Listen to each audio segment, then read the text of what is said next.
Willie D Live. What's up, family? I got a good one for you. Former inmate Chris Young will graduate today from SMU with a degree in economics and public policy. This after serving 10 years in a federal prison.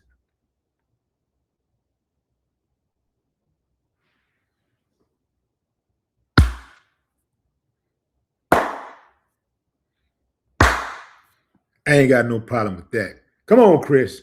Roll that beautiful bean footage. This graduation season, very few stories match the perseverance of one graduate at SMU. At 22 years old, Chris Young received double life sentences in federal prison with no possibility of parole. But with help from a Dallas attorney and the federal judge who was forced to send him away under mandatory sentencing guidelines, Young was granted clemency in 2021. And this weekend, he becomes a college graduate. Fox 4 Sean Rabb with that young man's story. You graduate Saturday.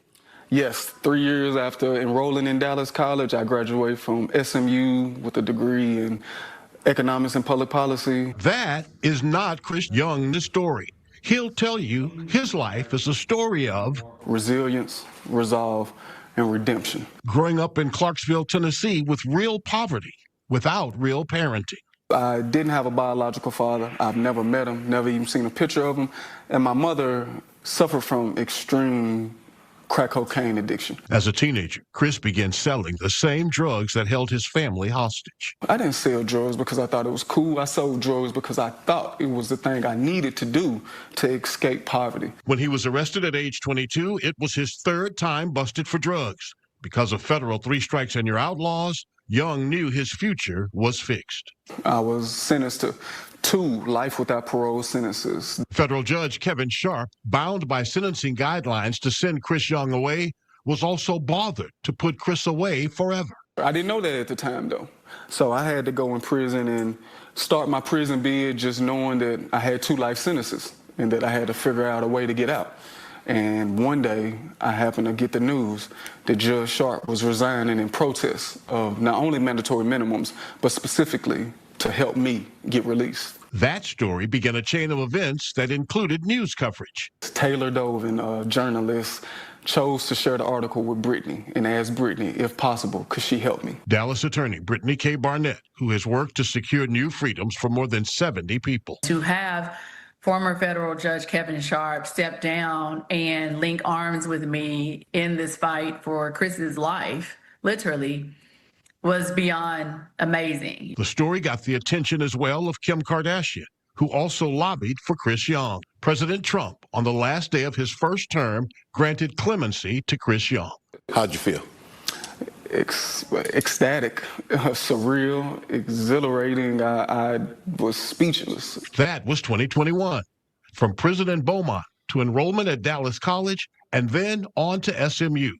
Now graduating, and with a memoir to be published in August, he hopes his life speaks volumes. I will do well by doing good. Like Benjamin Franklin said, I started a consulting firm where we will help debunk the fallacy of scarcity. I believe if the world embraced the abundance mentality, we will progress further technologically and socially. Sean Rabb, Fox 4 News. So, yeah, family, salute to all involved, including Brittney and the first person that Chris mentioned that passed the story on to her. Salute, salute, salute, salute. It takes a village, man. It wasn't one person. It wasn't one person, but it did start with that Judge Kevin Sharp, man. You're a real one for that, bro. You're a real one. And well, you might even go to heaven for that one. You might go to heaven. Yeah, man, that's good. That's good. That's good stuff, man. The man said he felt bothered, but he was bound by the law, and it's 3 strikes, which I always thought was stupid, right? And I know some of you people who ain't never got in trouble with the law. You ain't never had somebody that you really love, you couldn't live without, got in trouble and needed a break, so you dead set on hang 'em high, right? Shouldn't have done it. You knew you were getting into. I don't feel nothing. I got you. But I'm going to tell you something. People without more flexibility scare the hell out of me. It's those people that are the reason why we live in the type of country that we live in with all of this hatred. Yeah, man. Like, I got 3 strikes, right? Let's say you got 3 strikes. Let's say I got 2 strikes. I got 2 strikes. But then, you know, I got 2 strikes for selling drugs. And then somehow, some way, I end up in a situation where, let's say me and my woman fall out. I leave the house.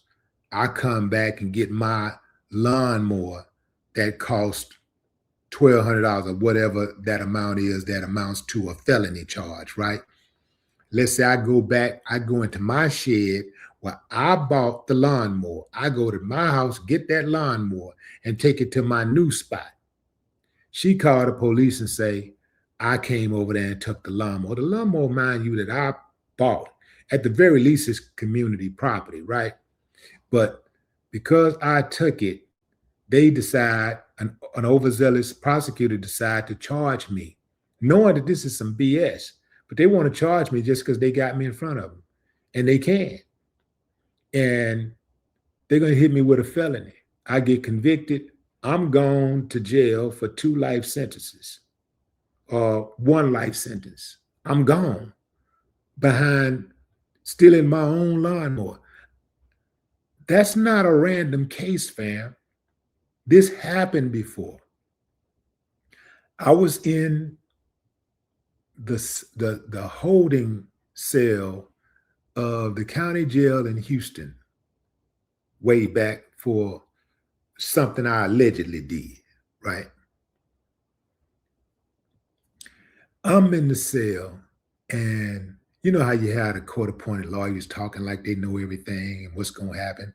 That was a white dude, a young white dude who was like early 20s. He was in there. He was an habitual felon. He had already had 2 other felonies himself for drugs. Everybody's sitting around talking about what kind of time certain people might get if they go in there, they go to court. So he goes see and then this is a black guy that's an older gentleman. He ain't never been in trouble with the law. He was like in his 50s, right? Ain't never been to jail. Never been to jail. Perfect record. The white dude goes see the judge. They go see the same judge. The white dude go see the judge. And the judge give him probation. Everybody think, oh, he going to jail. He going to jail. He back in there for the same thing again. He going to jail. Man, that judge gave that white dude probation. And now we thinking, oh, well, they definitely, if he got probation, oh, this must be a really, really lenient judge. You know, he really finna show some love. Dude come back in, and he said, and they gave him 2 years. 2 years for stealing his own lawnmower. This is the disparities that Black people have to deal with in this country. Because we are over-policed, we're going to have more charges levied against us, and we're going to be in a deeper threat for 3-strike rules and any type of serious punishment under the law, because they target our communities. They target us. And a lot of times people don't want to talk about this, but a lot of times people ain't necessarily committing crimes. They're creating crimes. They are planting evidence. Think about what I'm saying. These guys over-police communities of color and specifically Black communities. I live maybe 5 minutes from the Galleria in Houston. I can tell you right now that there's all kinds of embezzlement and fraud going on in that in the Galleria area, which is a huge financial sector of Houston. I can tell you right now, even in downtown Houston, I can tell you all kind of fraud and stuff is going on in downtown Houston, but you don't see the police running up in the buildings. They ain't running up in those offices. Yeah, they take the low-hanging fruit. They run down on low-income people because that's more exciting and they can get away with stuff like that. They can get charges. They can get the charges to stick. They can steal stuff from people. They can steal people's money. They can steal their drugs. They can go into their house and steal their TVs, whatever, watches, whatever. And they're counting on people not fighting back.